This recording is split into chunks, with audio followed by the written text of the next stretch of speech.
Today is Tuesday, January 11, 2011. I'm at the home of Mr. Curtis. He is a person. Hey, you there? Come in. Okay. Yeah, this is the whistleblower, the federal whistleblower. Okay. All right. Well. What have we got here? Oh, Drice, you finally made it around here, huh? Well, I had to. Oh, you got Obama on the brain? Yeah, trying to, stay informed, want to know what's going on. Alright, so what's happening? Nice place you got here. Oh, thanks. Got the New York skyline. Go ahead. Bang! That's what I'm talking about. Woo! Whoa. We getting deep here. What's this? Oh, just, Whoa! Part of history. Whoa! Part of history. Part of history. You go ahead, brother. You go ahead. Sad, but it's part of history. Part of history. So this is the big Watusi Mandingo mixed super field Negro. Yes. All right. Well, I put that whole skit together, and I finally see what it's about. That's what I'm talking about. One of your veterans drew that. Yeah? Yeah. One brother from Haiti did this? Yes. Outstanding. Nice place. Yeah. Well, we can see you're not one of the impoverished, downtrodden, who's like one of these guys right here. Oh, no. See? No. That's Martin Luther King. That's Malcolm X, Elijah Muhammad, Frederick Douglass, all right here. And then this brother right here is what? Bang! Got the chains on his brain when these guys do not. Those guys are out there, and this guy is not. And that slave castle's door is busted and the key's right there. And he still ain't walking away from that. Scared to leave. Damn! Scared to leave. And that's my guy right here. That's my guy right here, Malcolm X. That's him right here. Well, let me see what else we got here. But, oh my, this is the one! Yeah. That's the one you were asking me about. If that story was true about it, yes, that's it. That's what you had given me a copy of this, and I took it to the congressman's office. Yes. And you met with Ida Smith. I was there. I was an eyewitness. Bang, we're going to have to send this to Mr. Juan Cuba at the White House. Sure. Okay, and I've got a letter from the Justice Department, and I've been trying to show people, what exactly, and people of authority, because the newspapers have been, they don't want to print my story no more about the redlining scheme that I took to the congressman's office, and they did all kinds of things, calling me crazy, defamed me. The VA gave me a whole bunch of medication, which in fact I didn't need as a chemical restraint. So I got to do what I got to do, but I did speak to Mr. Juan Cuba, and it's time for me to now, and the last time I spoke to him was about getting those books to him. Okay. And now those books have disappeared at the congressman's office. Wow. So we can't actually send him this. But what I wanted to do right now was, if you could please take me back to what happened, for you have taken these pictures, hold this for me, of this hangsman's noose. That was when, this was in the... This was found, it was in the locker room at the VA. At the, okay, the Veterans Administration what? St. Albans, New York. St. Albans, New York, Veterans Administration, motor pool locker room? Yes, correct. Okay, and how long was this hanging there? I don't know. I walked in January 25th, 2008, and I saw it. But Now, January 25th, 2008, and that's when you first saw that. Correct. And it stayed there for how long? No, they took it down immediately after that. After the police were notified. Oh, so you called the police after that? There was a police report? Yes, correct. The police never called the press on this? No. When you took it to the congressman's office, did they call the press? What happened when you went to Ida M. Smith after I turned you over to her? She spoke to me a few times about it, but nothing amounted out of it. I didn't get any feedback. I didn't get any change. And they told me that the federal government says it's legal to hang them. They said it's not. Ida Smith told you, said that the federal government said it's legal to put a hangman's noose. They said that they're not illegal, but a noose is not against the law by the federal government. But a swastika is considered a felony hate crime, where a noose is not considered a hate crime. And Ida M. Smith told you this? Yeah. In the discussion, she was like, there was nothing she could do about it. Okay. And are you aware that she ever contacted anybody at the Veterans Administration? I believe she spoke to the union. Outside of that, I don't think it went much. And then what happened to you? Nothing. They offered to transfer me to Brooklyn, Manhattan, or Staten Island. In other words, get you out of the St. Albans VA. Yes. Did they talk to you about who put that there? Did anybody ever ask you who put that hangman's noose in the locker room at the Brooklyn VA? I mean at the St. Albans VA on January 25th, 2008? No. No. Do you know who did it? I don't know who did it, but I know whose coat rack it was hung on. I found it was hanging on one of my coworkers. What was the name of the person's coat rack it was hanging on? Yes. Frank Castellano. Frank Castellano. Correct. What happened to Mr. Frank Castellano after you reported this? Actually, he got a promotion from work leader to supervisor, and they wanted me to work under him after that. And when I told them that they were adding insult to injury, they told me when I told them I didn't want to work under his supervision after the incident, yes, they told me that they can transfer me to Brooklyn, Staten Island, or Manhattan, which I refused to go because I like St. Albans. I've been there 20 years, and I feel that I should not be transferred. Now, were there other instances with Mr. Castellano or other Caucasian gentlemen at the Brooklyn VA Hospital motor pool that would lead you to think that there is an embedded racist environment in that motor pool? Yes, I would think so. Because, elaborate, yeah, please. Well, a brief incident to me happened roughly about 15 years ago. I came in there as a motor pool operator, as a motor vehicle operator, and shortly after that, 2 Caucasians came in there, and they were made grade 8s, and I was a grade 7. And when I brought it to their attention, saying, "How come I'm a 7 and they're 8s?" They told me when I get an ACDL license, they'll make me a grade 8. Immediately, within 2 to 3 seconds, I reached in my pocket, handed them a Class A CDL license. And they kept promising me to give me the grade, and they never did. So at the time, there were 3 tractor operators, which me being one, the first one, and then the 2 Caucasians that came after me. So it was, you had more time in grade, more time in service than they did. Yes, and they were made 8s when they walked in the door. Okay. And I was never. Here it is, 17 years later, and I'm still a 7. So it looked like you sound like somebody, federal government owe you some money. Yeah, with some interest. With some interest in back pay. Yeah, 17 years. Pay a little pain and suffering, a little humiliation and degradation. And then this is what I'm rewarded with. And bang! That's what you know Frank Castellano did it, don't you? I would surmise that it does belong to him. You suspect him? Yes. Now, tell me about the other guy who put a little hangman's noose in the hands of that female 6 months ago at the Brooklyn VA. You can tell it. You're a federal whistleblower. You should be protected. And we're sending this to the White House. Well, another coworker of mine, I heard they had an incident too where somebody personally handed them a noose. So a white guy handed a black woman a hangman's noose. Yeah. And he ended up getting fired. Yes. And not right now she's on leave with mental distress. Correct. Well, what happened to you? How come you ain't all shell-shocked? I am shell-shocked. It's a challenge each and every day to go to work. Matter of fact, it's hard talking about it, even like right now. I want to stop talking about it right now. There you go. Hello, everybody. This is Dr. Phil DRICE and Robert Huntley. We're here with 2 homeless guys, but guess what? We haven't given up. We're not freaking failures. We're people. We're human. Senator of Shirley Huntley.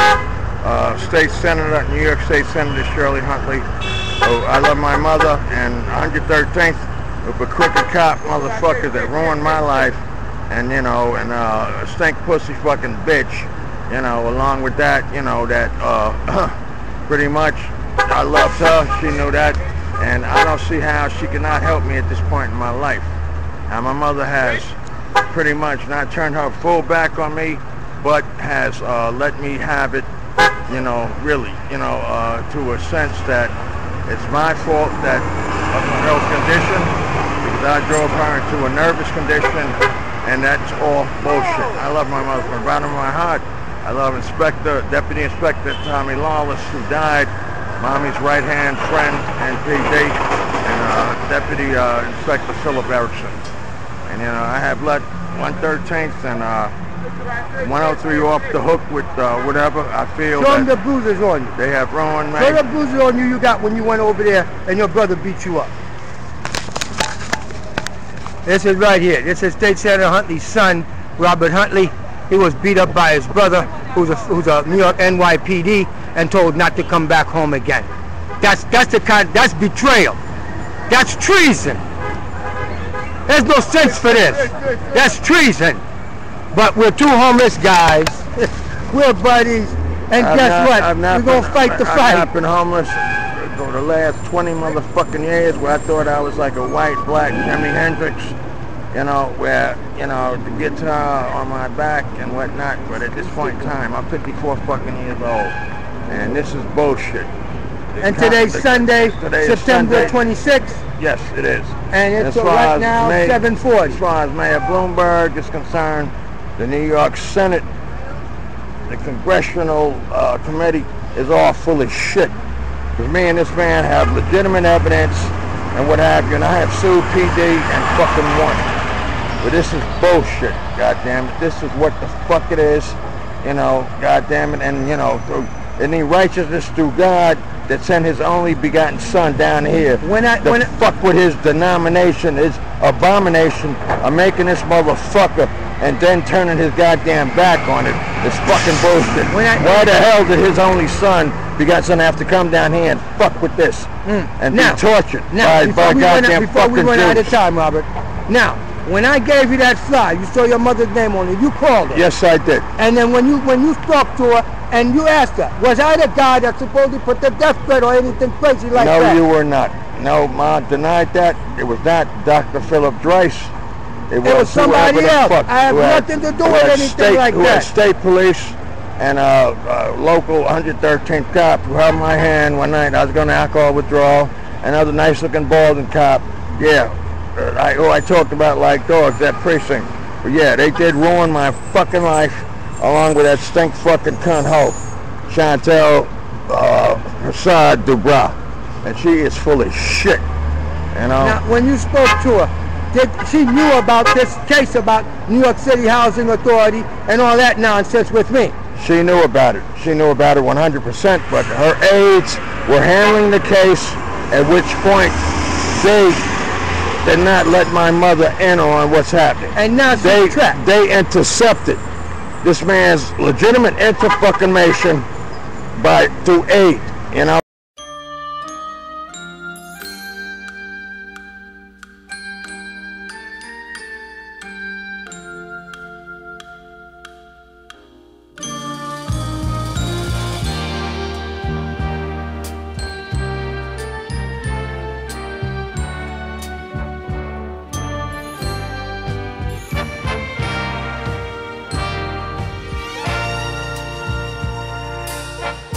You are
This is a supplemental log for Friday, March 25th, 2011.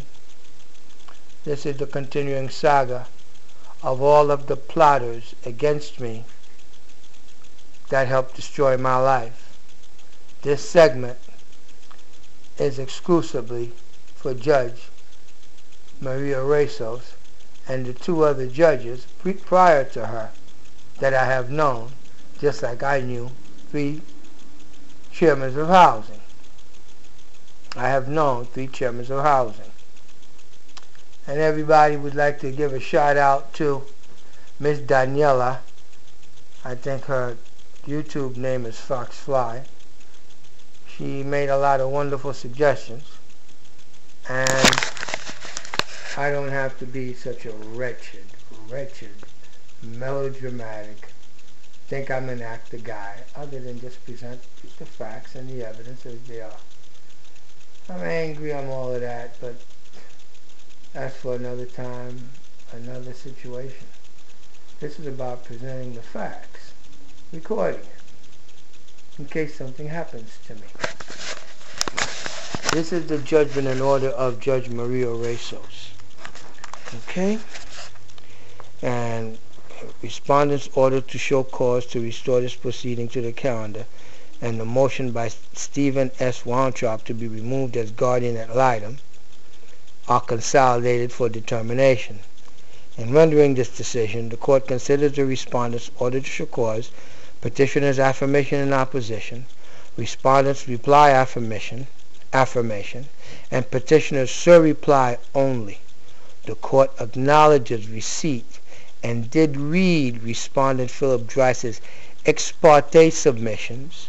However, as they were ex parte, they cannot be considered by the court as it reaches its decision. That's what the problem is, because my guardian ad litem, Mr. Stephen Weintraub's hands were tied. This is a gentleman where I absolutely abused him, humiliated him, degraded him, blasted, crapped all over him, all over the internet in front of everybody, all the way to the White House. He filed papers against the court, to the court against me.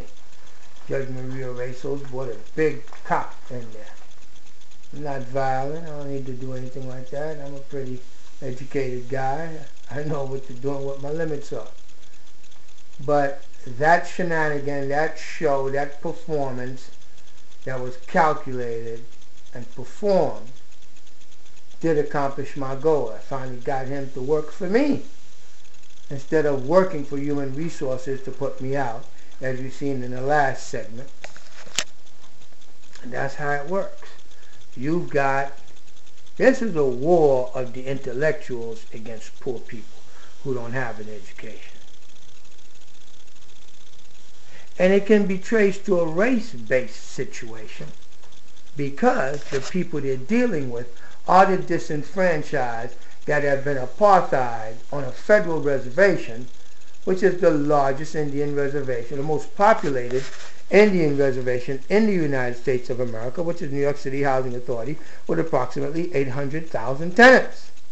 But only 500 of them are registered, and those 300 are supposed to be in line to inherit that apartment, and it's the elimination of the administrative process that leads to the federal violations of diverting funds and Title VI violations, okay, under the Civil Rights Act of 1967, which is you're doing it to black people, you're doing it to Puerto Ricans, you're doing it to the disenfranchised, you're doing it to poor people that the federal government through Congress said that they take care of. But it was through the Clinton administration, it is alleged that it was through the Clinton administration's desire to eliminate welfare that your governor was probably the premier architect who unleashed NYCHA, who dissolved any competent oversight, just like the regulators of the banks. It's been shown that the Democratic Party, or the Democrats, did orchestrate this big thing about this housing bubble. Okay? And they forced banks to make loans that they knew were going to fail. And then they want to blame somebody else for those bank failures and that all of that money that went down the tube. But it was designed to keep them in power. And when you're in power, you can cover things up. Okay? So this is what's happening, people. And in the SIR reply, let me show you here, where this guy says it's his. I'll read it. You know, you'll get it in the book and online. Okay? You've got NYCHA committing perjury in this document right here. This is the SIR reply. NYCHA commits perjury. Let me show you where. First of all, they said you got to be over 62 years old to be living there. And that I was the only one that was living in that apartment that was in that development. Now we find out that's not true. And when we find out that's not true, the judge want to give them exemptions. You can't go back. Okay? Here we go right here. Which is Carol Brookins. Carol Brookins was living there before she turned 62. Okay? They didn't want to count that one. Let me give you another one. We're going to get better. Barbara Davidson. Barbara Davidson is the sister of Margaret, who works for Councilman Comrie. And when it got this bad, Barbara Davidson right here, when it got this bad, they got her to move out of Shelton House. That's how big it is. Barbara Davidson's been living there for 30 years. She didn't take the buyout, just like my aunt didn't take the buyout. That's why we were still in that apartment. They want to make it senior development, but they were supposed to give you $15,000. Okay? Now, this is the big deal right here. This is Mr. James Edwards in apartment 6N. He's got a Michelle Guy who lives there. She was born in 1976. What is she doing living there? He was born in 1947. Now, you see, he's got a son and a daughter. A son and a daughter right there. Now, that's where the fraud comes in. Because in the paper, NYCHA reclassified him as a grandson, not a son. And the judge copied the exact same stuff. That's what I'm going to hit her with, along with the trial transcript of where NYCHA said nobody under 62 lives there. Now, here is the beauty. This is Cynthia Hill, okay, with her husband, Babako. Okay? She was born in 55, he was born in 66. But you got to understand, the lease, I've got it on video, that she said that they put him on the lease 3 years ago. That's another point of perjury for NYCHA in the settlement of the minutes or the transcript. Okay? That's how they're all busted. Just presenting the facts. Just presenting the facts. Thank you, Daniela. Thank you. Yeah. Supplemental log, November 29, 2010. This is Miss Cynthia Hill, the last real tenant association president that there was. They fixed the Khadijah Wilson fixed the vote to put Neva Harper in there. And guess what, ladies and gentlemen?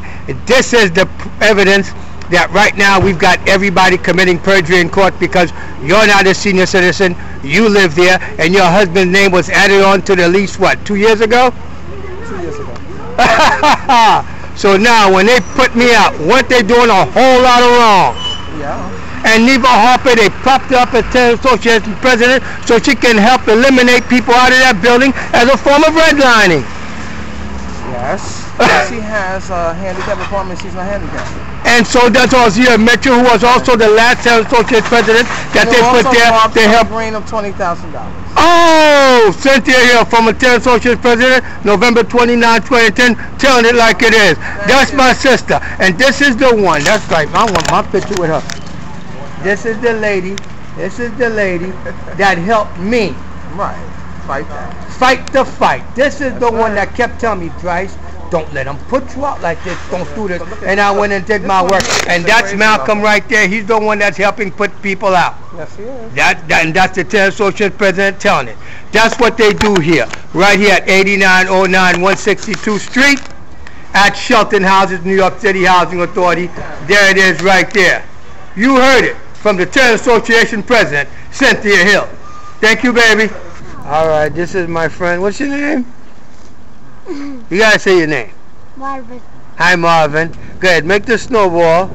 Yeah, he's under supervision. He's here with his dad. I'm not trying to kidnap the child. It's not a kidnapping. All right. So how's your wife? Your wife okay? Yeah, it's okay. She works. Mother okay? She's working? Yeah, she told me she got a job as a home attendant. Oh, Yeah. Her mother's upstairs? Yeah. Okay, good. Yeah, this is Marvin. You live upstairs, right, Marvin? Yeah. Okay, throw the snowball. There he is. That's it. That's it. Ah, okay. You waiting on the school bus? Huh? You waiting on the school bus? Where? Yeah. You waiting? I'm waiting. You waiting for the school bus, right? All right. All right.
Can I please have $1? Somebody can have a quarter, 50 cents a dollar. I'm homeless, I'm broke, I'm hungry.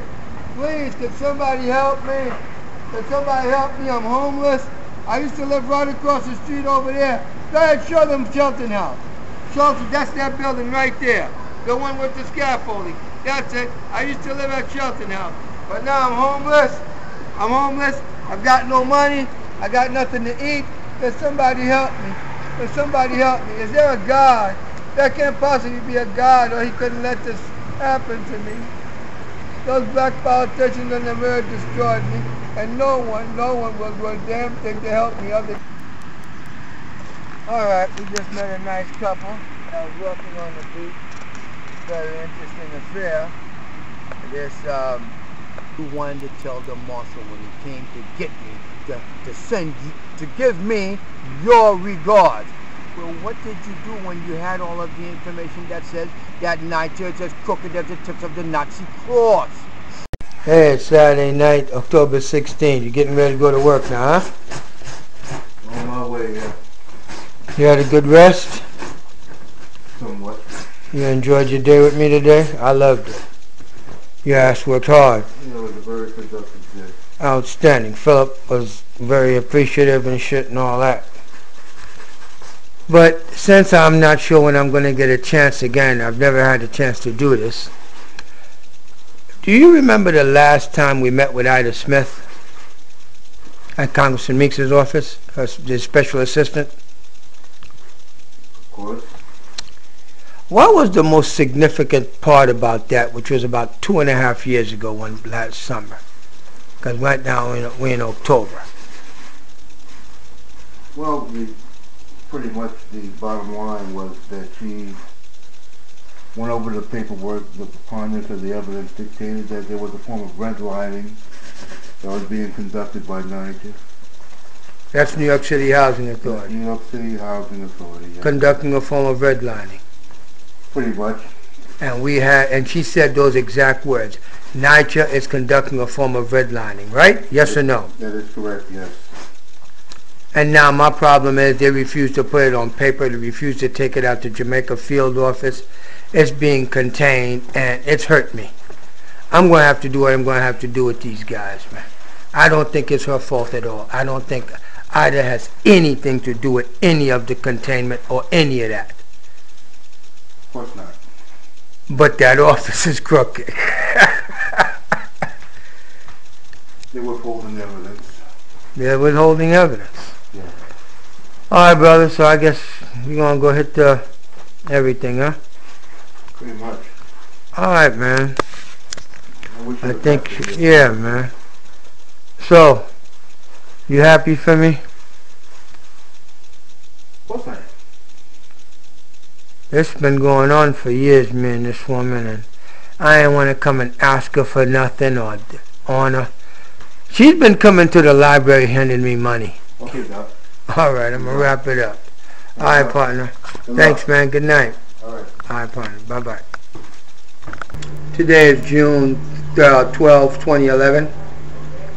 I'm going to have you listen to the audio voicemail of a detective calling from the Queens District Attorney's Office after they had tried for more than 2.5 months trying to capture me and to orchestrate some fake death threat to the congressman, and everybody's busted. This is showing you the evidence that I've got. So what I'm going to do right now is I'm going to go call my voicemail and let's see what happens. Okay. This is the District Attorney's Office. This is the District Attorney's Office and the Congressman's office getting together trying to kill me. You have one unheard message.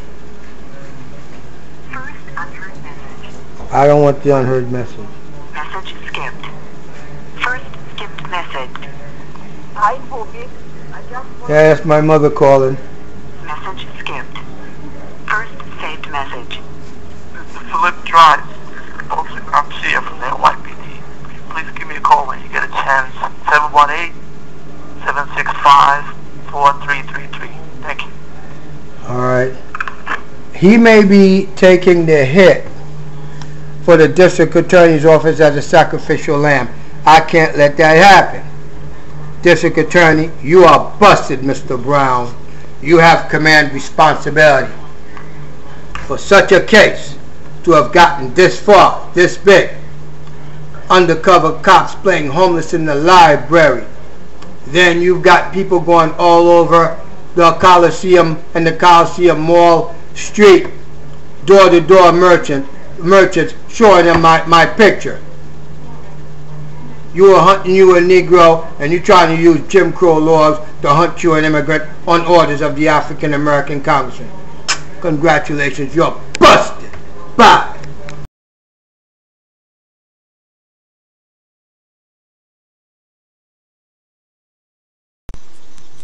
Supplemental log, December 12, 2010. I'm going to call Ida Smith at the office of Congressman Meeks to find out what's going on here.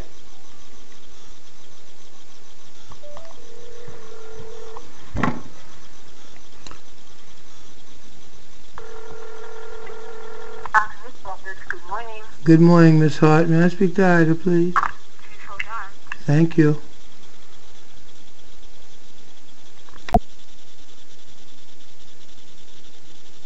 And this is the kind of treatment I normally get that I be bragging about. It's so great. It's bullshit.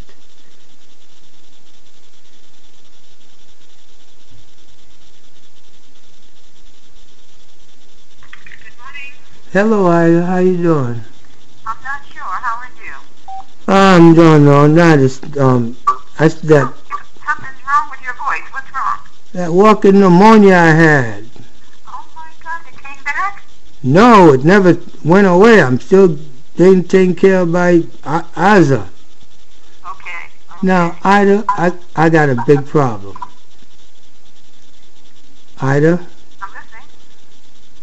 why can't you all put on a piece of paper Natchez conducting a formal redlining? Why is my stuff missing? What's going on? What stuff is missing? The 2 books I gave you to the White House, I spoke to Kim Fuller this morning.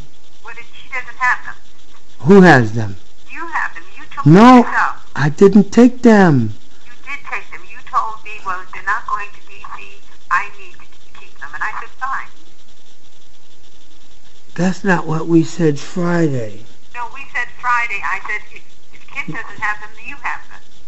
Because I gave her something that she carried back. Hold on a second. Hold on. Yes, ma'am. I'm going to call her. Wait, no, listen, Ida. I spoke to her already. I don't want to. What did she say? She said she got 1 book that I addressed to the Justice Department. I never sent anything to the Justice Department. There were only 2 books for the White House and the White House only. Well, then she took it upon herself to give it to the Justice Department, because I know that when she was here, I gave her something, and I told you that, I remember telling you that... So she took it upon herself to give it to the Justice Department, Ida? How you say? Ida, these people destroyed my life. These people hurt me. You have to bear in mind this protocol. Okay. We don't send anything directly to the president. I told I you. do. I did, and look at what I got. What y'all did didn't get me nothing. You've been watching me for years. You've been watching me for years. You know I'm not crazy, and you know what I got. If it ever gets exposed, everybody's screwed. I haven't exposed anything. That's what the problem is. I needed you to. No. I could not do what I was told I couldn't do. Oh, you were okay. Okay? Mommy, you know what? Then I was right about you. And Excuse me? I was. I told you from the jump what was going to happen. I told you that they were not going to read it. And that's why you took the other one. I told you. If I got them, I got them.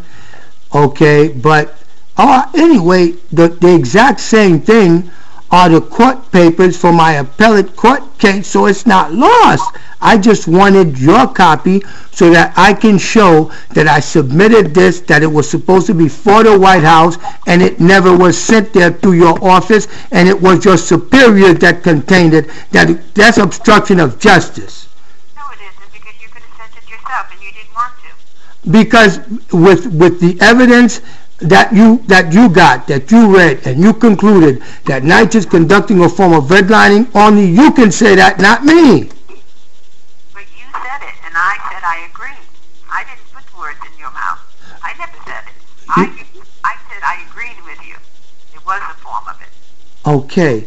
Ida. Don't say that I said that, because I didn't say it. All right, then you did what you did anyway. What it said is, then what it's to say is that the Office of Congressman Meeks agrees with the evidence, which is what we said from the beginning, that from the look of the evidence, not what I said, it's what the evidence says. NYCHA is conducting a form of redlining. No. We've always agreed to that the evidence speaks for itself. Right. Well, then somebody's supposed to do something after I lost all this, Ida. After I lost all this. Don't you want to help me get my money? That's the only way I'm going to get a pretty woman. You have enough brains and wherewithal. You don't need a pretty woman. You always to do what you know you have to do. That's not a prerequisite. And you know that's a fact. And you know that's not what you're about. Well, guess what? Mother is courting a woman for me, giving me things to take to this woman that's got 2 kids. She just got a brand new baby. The boy, I met the guy, and I was telling him I'm giving this kid a college scholarship because I pay like $40 a month, and he gets at least a 2-year degree and all that. And then she told me she ain't with, and I mean she gorgeous. I love them kids, but I'm tired of getting a woman through loving their kids. I've been through that already, raising people. Why do you think when I get mad I say all what bad things I say? Well, you can blame whatever you want, but it's all coming from your mind. So anything you say, I'm not going to believe. How do I regain all the money, all the time, everything I lost? Well, what happened to the AquaTube campaign? AquaTube is right here. I got it out. Then why aren't you doing it? I need money from all of my losses in order to kick this off. I need $70 grand just for the radio commercials. I need another $30,000 to give to them down. I need at least $150,000. I spent close to $400 already. I thought you had contracts. I have a contract which is an allotment contract.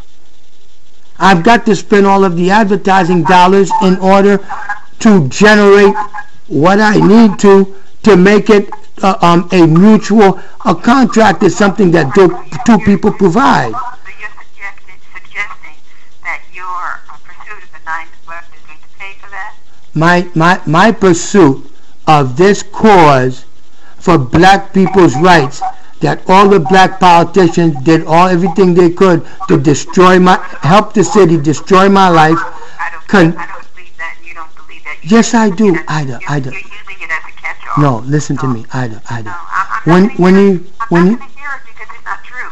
When the office of the congressman got evidence that something is so egregious has occurred, and that the president's office responds to the Justice Department with and the letter showing. And that's exactly why she sent it to the Justice Department.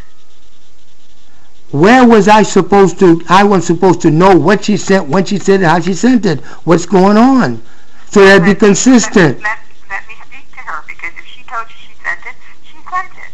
Okay, then I need a response letter. She was telling me since my stuff was so garbage and disoriented, they don't respond to that. Excuse me.